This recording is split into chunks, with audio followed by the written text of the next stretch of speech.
ಮುಖ್ಯಮಂತ್ರಿನ ಖಾತೆ ಹಂಚಿಕೆ ಬಗ್ಗೆ ಹೌದು.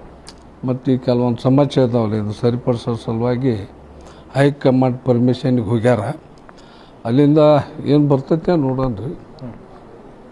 ಅಲ್ಲಿ ನಿಮ್ಮ ಹೆಸರನ್ನು ತೆಗೆದುಕೊಂಡು ಹೋಗಿದ್ದಾರೆ ಹಿಂಗೆ? ತೆಗೆದುಕೊಂಡು ಹೋಗ್ಯಾರ.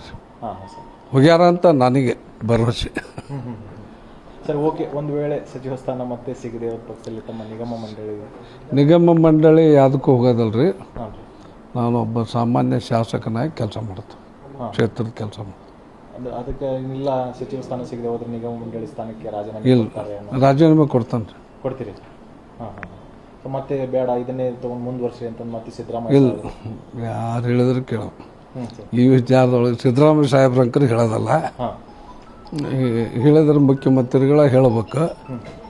ಹೇಳಿದ್ರು ಕೂಡ ನನಗೆ ಈಗ 2.5 ವರ್ಷ ಅವಕಾಶ ಕೊಟ್ಟಿರಿ, ಸಾಕ್ರಿ, ಇನ್ನೊಬ್ರಿಗೆ ಕೊಟ್ರಿ ಅಂತ ಅವರಿಗೆ ನಾನು ಮನವಿ ಮಾಡ್ಕೊಂತ. ಪಕ್ಷದಲ್ಲಿ ತಮಗೇನು ಬೇಸರ ಏನಿಲ್ಲ. ತಮ್ಮ ಬೆಂಬಲಿಗರಿಗೆ ಸರ್ ಹೇಳೋದು ಅವ್ರಿಗೆ ಮನವಿ ಮಾಡ್ಕೊಂತಾರೆ. ಹಾಂ. ನಾವು ಕಾಂಗ್ರೆಸ್ ಪಕ್ಷದವರು ಕಾಂಗ್ರೆಸ್ ಪಕ್ಷಕ್ಕೆ ಋಣಿ ಆಗಿರ್ಬೇಕಂತೇಳಿ.